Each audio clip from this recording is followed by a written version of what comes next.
Hello, and welcome to the movie Remix, the show about classic movies and their modern remakes. Part 2. You gonna tell them your name? Oh, that's slightly important. I figure we're all friends and family now. I'm Constance. I am Sherry, and yes, I'm leaving that in. We are here in part 2 to do our review, our reaction, and our recast. For our 9th episode, we are doing the 1972 classic disaster film, The Poseidon Adventure. The remake came out in 2006 and is simply called Poseidon. So, Constance, we've already discussed this, but it's okay. What are you drinking tonight? Well, tonight we're going to enjoy the very tasty Fairlife Core Power because I need to get protein in. So no wine tonight, but next time maybe. It's okay. No, the wine will come back. I, on the other hand, am a lush, and of course, I have. That's why she's holding the bottle just like that. Oh, when you see what I have, you're gonna be like, oh. So did you get me a bottle? No, it could happen. So Constance knows one of my favorite local wineries where I celebrated my 50th birthday a couple of years ago is the winery at Olney. Yes. And they have a new varietal called Berry Blast. Wild Berry Blast, which I happened to look up on at a local. Sounds delicious. It is. The first bottle that I bought, because we've been trying to record this for a week. I had to go buy another bottle because you went through the first one. I went through the first one. Well, anytime that you want to just send over a bottle, you know, because a lot of places are now delivering wines. I'll see what I can do. I'll gladly accept it. But this is their Wild Berry Blast. And when I tell you that it says that it is refreshingly sweet with 100% natural fruit flavors. They create their own wine in Beltsville, Maryland. When I tell you that this is like one of my new favorites from them. Really? I love their. So it's not cloyingly sweet. It's still like a crisp. It's still a crisp summer sweet. Okay. Yeah, we're there now.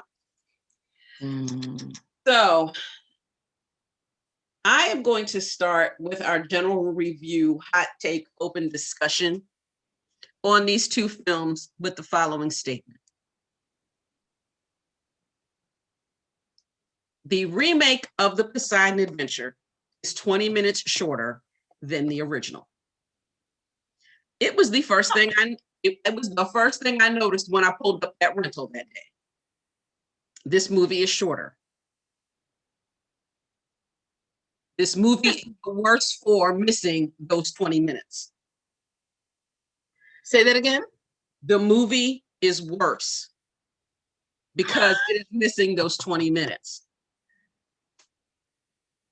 At the beginning, and Constance hit me to this, and she will shake her head when I say it. You know, the original starts off kind of slow. It's kind of slow. Yeah. But that slowness gives you time to get to know the characters that we're going to care about being chased by the water. And they really are being chased by the water. They're being chased by the water. And I will give you that because it does. It gives you the opportunity to know and to care about them. Exactly. And really get a sense of who these people are besides just on the cruise ship. You know that the Shelley Winters character and her husband, there are so many people in these films. Yes. I have to say that. But in the original, the Rosens, played by Shelley Winters, as I said, and Jack Albertson, you know that this cruise is supposed to dock in Israel and they're going to go see their grandbaby for the first time. You know that in the first 20 minutes or so. Oh, that's right, because the final destination is Athens, but they dock in Israel along the way. Yeah, and they were going to get off in Israel to hang out with their grandson. You get that the brother and sister that are traveling together on the cruise ship by themselves, like that's a CPS call. But Like, what? but you know that the little brother annoys the heck out of his sister, but she loves him to the moon and back.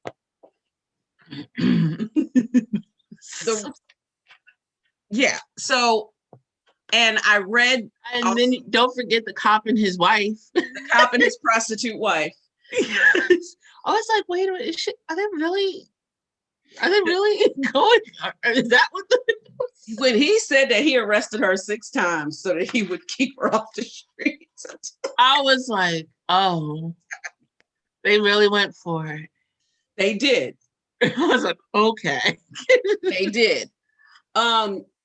So, but I really got a better sense of the characters. I read while I was researching the film, and if I can find it, my notation on this, I will, that the director, Wolfgang Peterson, says that what we saw on the screen is the director's cut, that he originally had the additional 20 minutes in there, but he decided to cut it out. And I think that was a mistake. Well, I mean, I see what you're saying, because it gave you an opportunity, at least in the original, to, like you said, meet, greet characters, learn something about them, and what have you.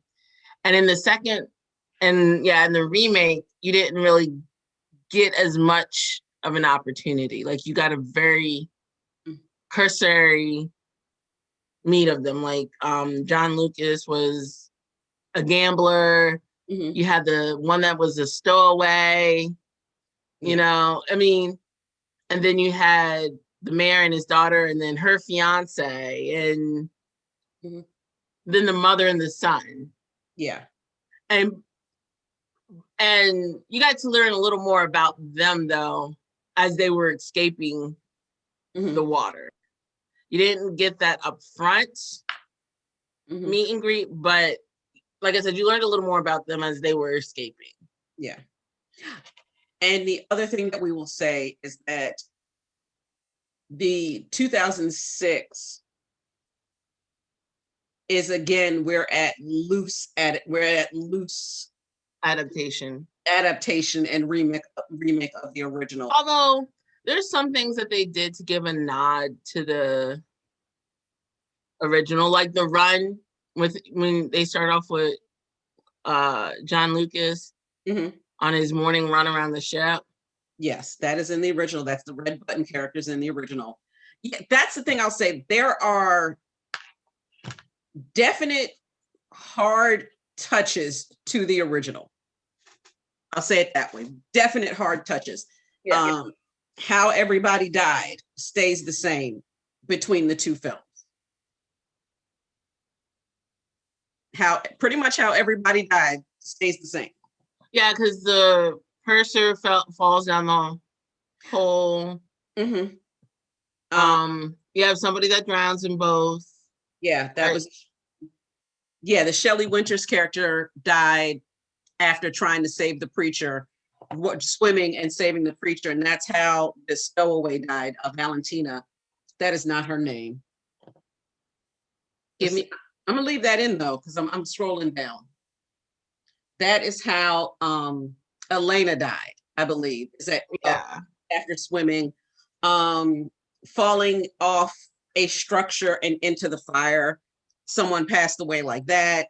So how everybody died and when the people were dying stayed the same between the two films. You mentioned the run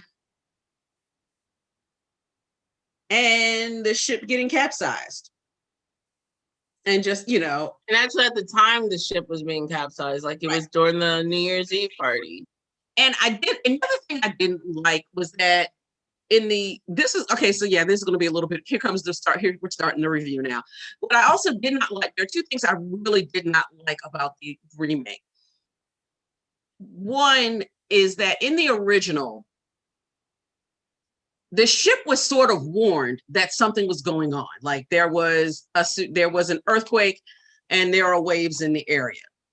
You know, they were, even though they couldn't avoid them, they were warned. In the remake, the guy's walking around the ship. Did you feel that? Something feels wrong. Like, come on, dude.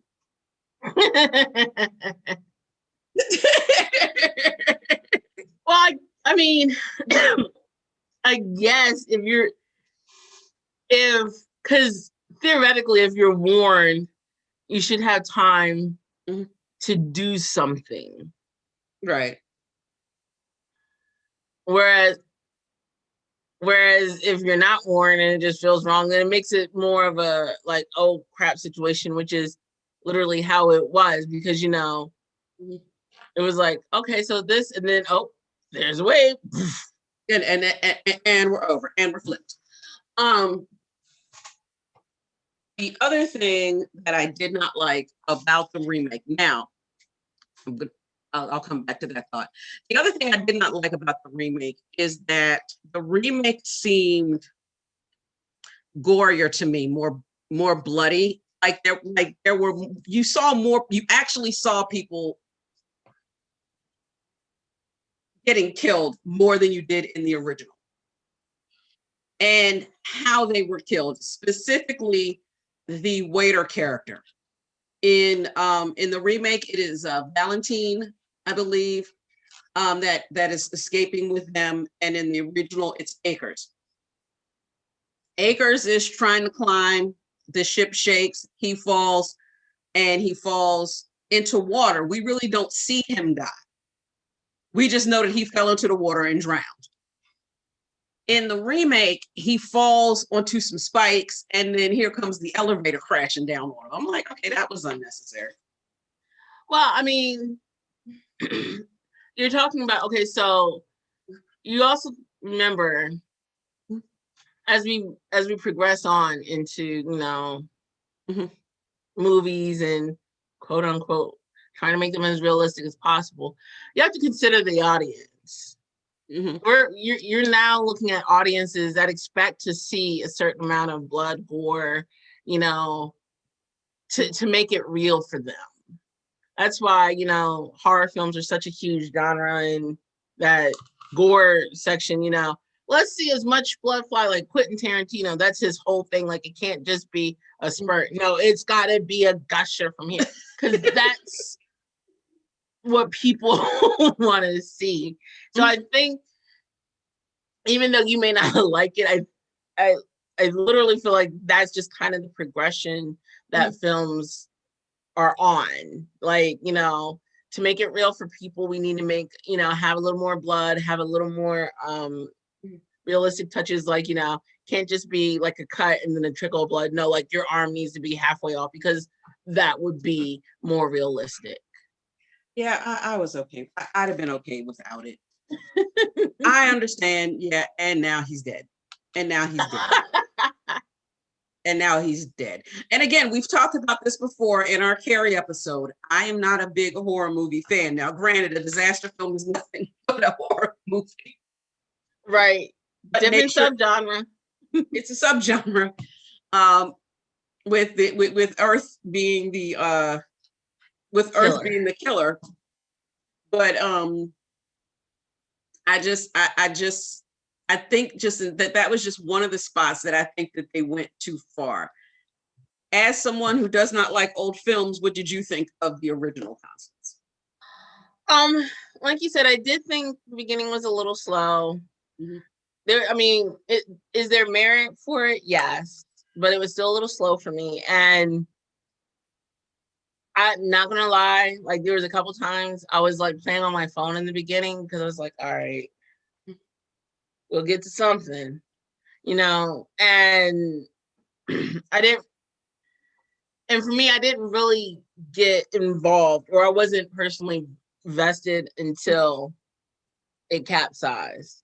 Okay. And you had all the people sitting there. I was like, now, because in my head, I'm like, dude, the preacher, Gene Hackman's character, came up with a very smart and reasonable common sense plan. Like, we need to get out of here because this is underwater. Like, how long do we think this is gonna last? You know? And so when he goes to get out with, the small group, Mhm. and I'm gonna say, like, I know, like, I should not be that person, but a certain level of my petty was greatly satisfied when instant karma hit. When he was trying to convince them, like, several times, like, hey, we need to get out. We have to get out of here. Like, because we can't stay here. It's not, it's not gonna hold for long. Da da da da. And they were like, and what was it? The purser. Whoever, huh? The purser was like, yeah, Was no. like, no, we need to stay here. We'll be rescued from here. This is where we're all going to survive. We're going to make it. We need to stay here. And it's like, but no, Mhm. Hackman is actually making sense. And, they scale the tree and everything. And then, of course, as soon as the small group gets up the tree and out, whatever, the cracks start happening. And then, boom, that they hear the explosion of the. Yeah, something exploded and some windows cracked or something because water started gushing in again. Right. And then it was the mad rush to the Christmas tree to get up. And it's like, oh, too late. You broke that. You're dead. Right. And I know I shouldn't think that way. It's all right. But I shouldn't think like that, but instant karma. Well, kind of like.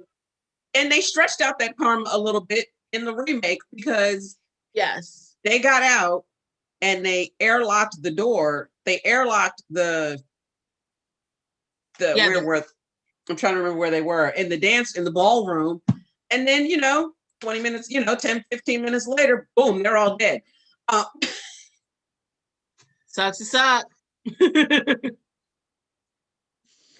And what did you think of the remake? I like the remake. I felt like it, for me anyway,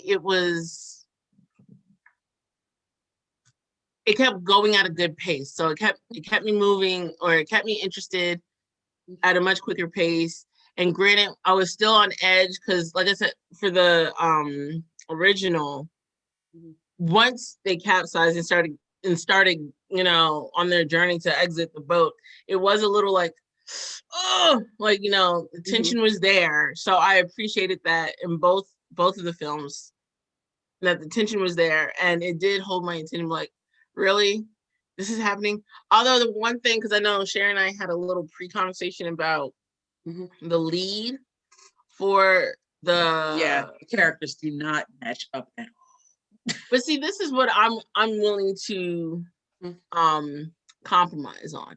I'm gonna say the lead switches back and forth between the mayor and Mr. Gambler, Dylan. Yeah. So the lead switches back and forth between them because the John Lucas character, which is Dylan in the remake, he's the gambler, and he's the one that essentially comes up with the idea that, hey, we need to get out of here, whatever such. And the mayor is like, okay, you know what? I can agree to that because I need to go find my daughter. I don't know where my daughter is, but we need to find her. Or I know she's in the ballroom or whatever. Yeah, she's above us. So I appreciate, and then, like I said, but it bounces back and forth because Josh Lucas definitely takes the lead in several cases of moving them forward, like getting them across when they get stuck on one side and they need to get to the other side without going through, like, all of high hell trying to do it. But then in the same instance, who played? Who is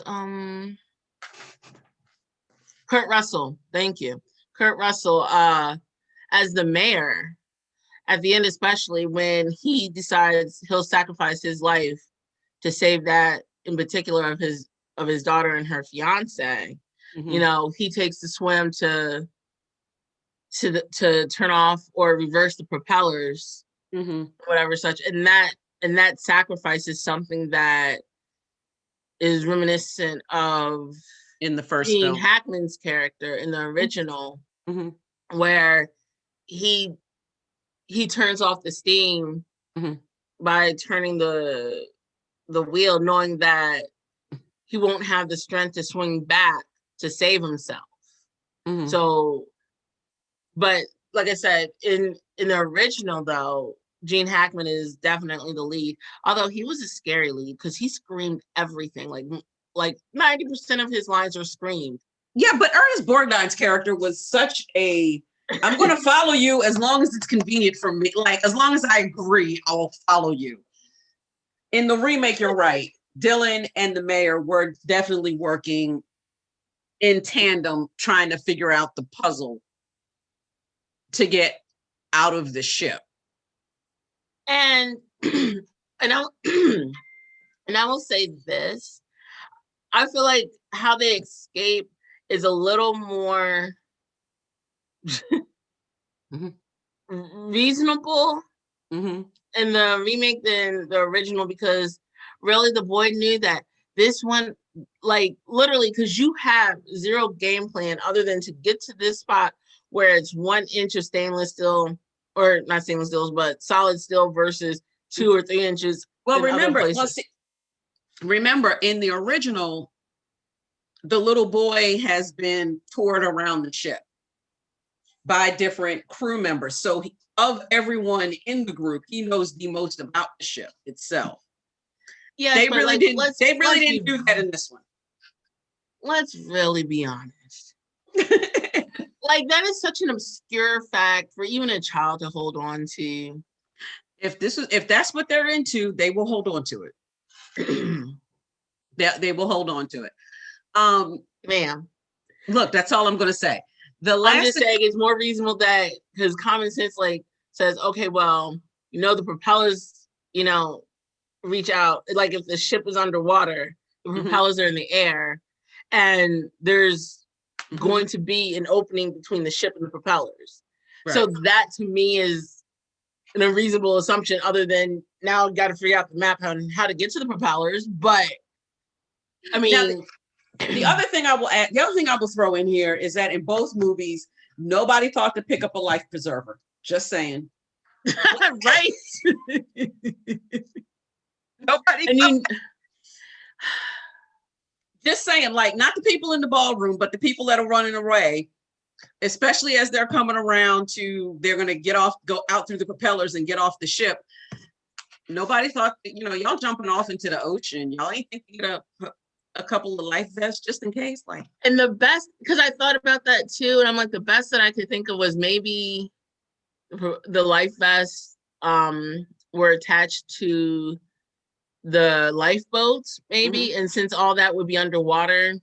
Yeah, maybe. I don't know. But see, to me, then my thing is, then some of that should have been floating on the side. That was the other thing that I noticed at least in the remake, that was a little interesting, was nothing, there was no debris. No debris in the water. So is everything nailed down? Probably. Because it was probably. But they found the one life raft, though. They found the one life raft. Like, it was just happenly convenient that one life raft was sitting right there, and they were all able to swim to it. But there was legitimately no debris other than this one rando life raft. There should have been a ton of debris. There should have been at least some chairs or something from the top of the ship. Right, that's what I'm saying. But there is legitimately no debris. I'm like, this is the cleanest capsize I would have. And so I'm not gonna lie, that little detail bugged me. Oh, we forgot the other detail of in the original, where, and me being a large person, I understand I'm probably a little more sensitive to this. But I noticed when Gene Hackman's character is getting together his little merry band of survivors, that as before the women start to climb, he tells them, you can't do this climb in your gown. You're going to have to take your gown off. Now, the younger one, she just had like some, like basically the bottom half was just a snap around over some shorts. So she was able to unsnap that, and she had on her shirt and her shorts. Mhm. The other lady, she had on a full-length gown that was apparently a little more form-fitting. And the fact that she had on nothing but a pair of underwear, and then she actually had to take the shirt of her husband, so she was covered. You know, you're like, okay. But the one large woman, Shelley Winters, is that? Mm-hmm. No, she was able to keep her gown on and climb. So this lets me know, like, and yes, even though her gown was teen length and not full length, she still had enough fabric that it would have made it difficult for her to climb, because she didn't have just a single layer. She had multiple layers of fabric, and it's still being teen length. It would have gotten caught in numerous things. But no, there's no worry about her climbing. No. She can climb with her gown on. See, that bugs me. Like, oh, so we can look at the skinny woman naked, but boohoo, the larger woman. I agree. Even if she'd have like torn the bottom of that dress off just a little bit or something, just to make.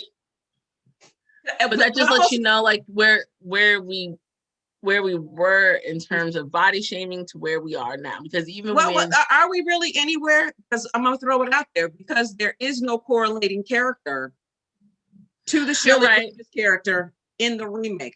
There's no woman of size in the remake. And you're right. But and what the remake was released in 2006. Mm-hmm. So you figure maybe in the last 5-10 years, not even 10, I'll give you like the last 5 years, we really started coming around to body positivity.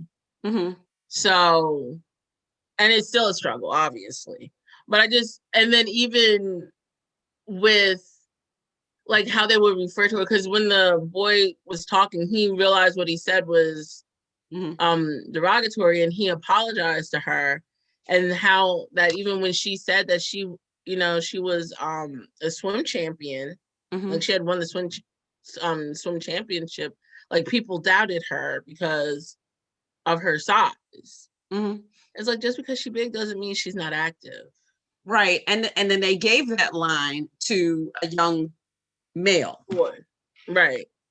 So yeah, so I mentioned this to Constance in our pre-chat, that in my opinion, that was a loss for the film, that Shelley Winters character, that married couple persona. Yeah, that I will say that they didn't have that. Yeah, in the remake. They didn't have that in the remake, and I feel like I said, it's just one of the things that I like. Just like I said, just little things that I missed in the remake. I'm not saying that we're going to talk. We're going to do our. Well, they kind of alluded the daughter and the fiance. I guess that was supposed to be their. Yeah. I think that was supposed to be their married couple equivalent, and then the mother and the son was supposed to be the daughter and the brother. I just, like I said, because really, in 2006, if you have your children traveling alone, your underage children traveling alone on a cruise, where the hell is CPS? Yeah, where's CPS? So like I said, so I get that change, but not having the married couple, and then having Dylan and the other character falling in love while we're escaping. Like, that relationship ain't gonna last. That relationship was based on Trump. Yeah. That's right. But see, okay.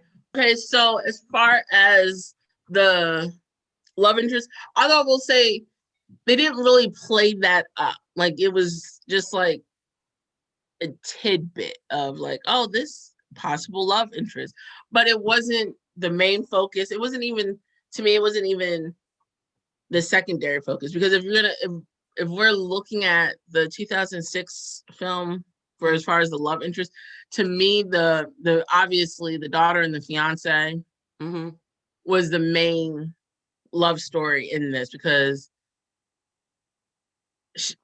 she was like trying to debate how to tell her dad, like, Yeah. I'm engaged now, what have you.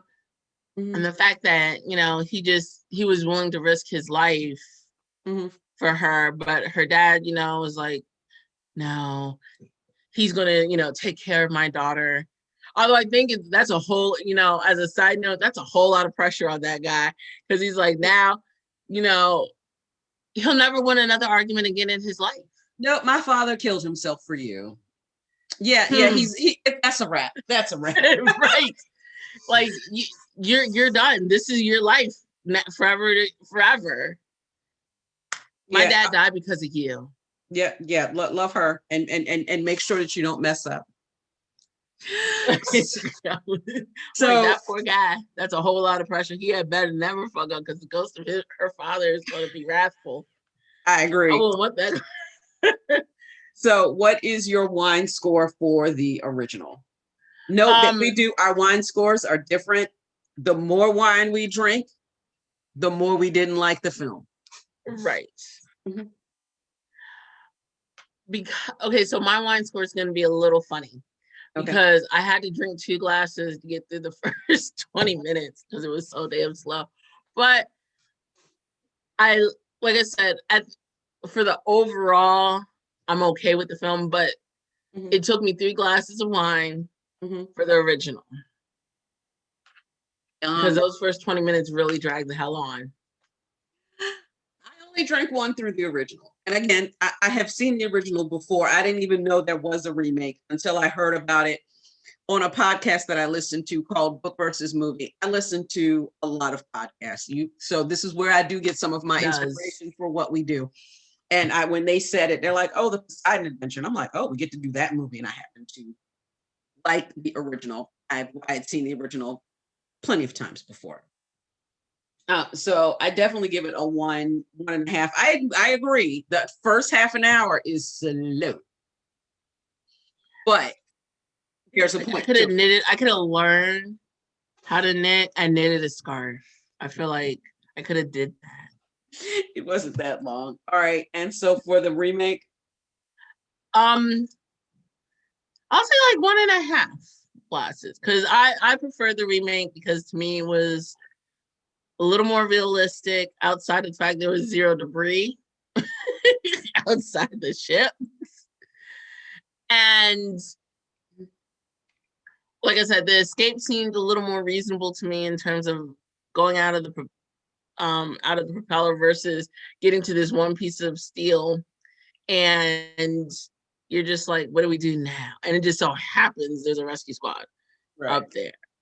And then plus the fact that in the original, Gene Hackman's character dies, and I was just like, what? Like, I'm so not used to the hero making it. Like, I'm not used to that. And then so in the second one, even though Kurt Russell dies, Josh Lucas makes it out. So I felt a little better about the situation. Although his whole drowning scene, I'm like, again, that goes back to my point of the level and amount of death they showed in the remake. So the remake got a 2.5 wine glasses from me. As I've mentioned previously, I found that the 20 minutes that are missing from the remake are for character development that was not there. The water and the ship had more character development than these people did in this movie. I did not care about any of these people. The water and the ship.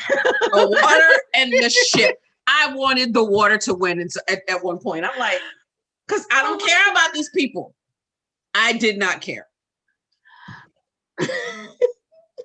Okay.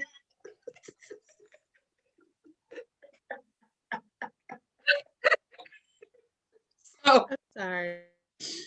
So you've already said it, but now let's say it officially for the record. Which version did you prefer, the original or the remake? I prefer the remake. I know, and I prefer the original. And that's okay, because they apparently had the character development that they did. I like character development. I like dialogue. I like, my need for plot. that really like messes up my movie watching experience half the time. Now, is it the worst remake in the 9 that we have done? No. No, it is not. I don't think it's not low on my list, but I just didn't enjoy it. Like for me, I watched this movie twice. I watched every movie twice to try to, just to get all the details in my brain. I would probably never watch the remake again. No reason. Because again, the water is the character, and I know what the water's going to water. Like, see, now I can watch the remake again. I can even, now that I've seen the original as well, I know I can skip the first, 20, 30 minutes, and then I could watch the original again as well. So to me, is this the worst movie that I've seen? No. I could actually conceivably watch them both again. Mm-hmm. Yeah, I'm good. So do you want to do your recast first, or do you want me to do it first? It doesn't matter which one. We do have to let everyone know our caveat on this recast. I'll let you go first. Okay. So the caveat on our recasting is that between the two films, the characters do not match up. So we went with, we needed to have a hero character, that one person we have to cast in this film because they're the ones that are going to sacrifice themselves at the end. And then we decided that we were just going to throw 4 or 5 other character actors into this film because that's what disaster movies are. So for I'm going to call him the preacher. And this is just the first name I wrote down because why the hell not? Robert Downey Jr. Okay. Iron Man. I think that would be fun. I mean, I can see it. And my 4 merry band of survivors that they need to rewrite the script for anyway would be Omar Sy from Lupin, Andy Serkis, who you know from the Marvel Universe as Claw, Zooey Deschanel, and Melissa McCarthy, because we need to have a big girl in the film. So those are just 4 of the mini cast members. Melissa McCarthy, do you really think she'll be someone that can? Yeah, she's done. She's serious. She's Oscar nominated for being in a serious role. What role is that? I missed that. This was about 2 or 3 years ago for Can You Ever Forgive Me? She's an Oscar nominated actress. I think she can. I missed that. Forgive me, I don't watch any of the award shows. I don't watch Golden Globes or Oscars or anything. Well, since you brought it up, if you want to find out how what I thought of the Oscar nominations and who I thought would win, even though this is going to come out afterwards, I'll tag our video that I did with Belle on the Oscar nods. Fair enough. Go ahead. So, my casting. I did a lead, and then I did 3 other characters. Because I just counted 4 all together. That's fine. So I'm gonna do it a little backwards because my lead is definitely different. Okay. So I decided to keep with the brother-sister team because I kind of like that dynamic, and I feel like yes, let's bring in Child Protective Services. Okay. For the sister, I chose Kiersey Clemens, and she actually played as Cassandra Diggy Andrews in her debut film Dope a couple of years ago. Okay. So you would know her from that. For the brother, I chose Caleb McLaughlin, and he played Lucas Sinclair in Stranger Things, and that's on Netflix. Okay. Like him there because he's an interesting kid. I also chose Omar Sy Lupin because you need something to look at, and then I like the man's swagger, and I feel like he can definitely be a great supporter in terms of continuing to push people along when they have the doubts. And I want to do something different for my lead.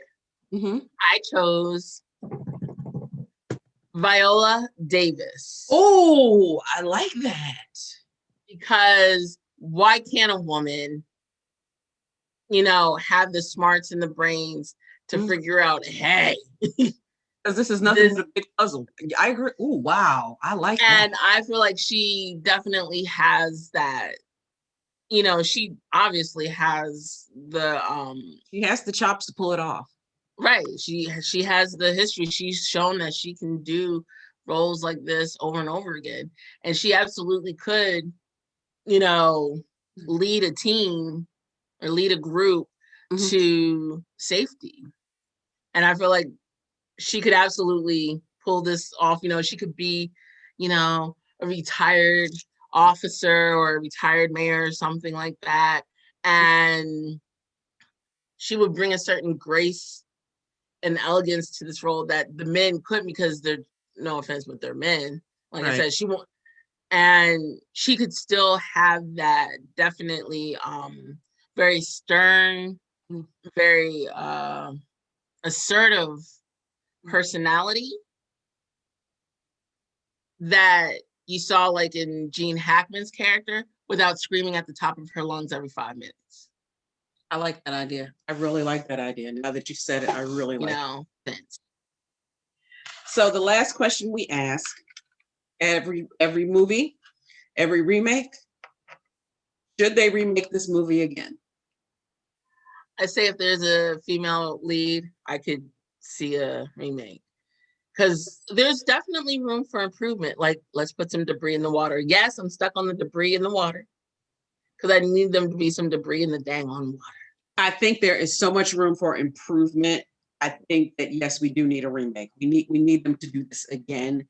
And honestly, if they take some of the storytelling from the original with the CGI and effects of the remake, it'd be a heck of a film. It'd be a hell of a film. Now, at this point, we usually tell you what we're going to do next. However, we haven't talked about it yet, so I have no idea what we're doing next. Actually, I do know what we're going to do. I have an idea. Because spring has sprung.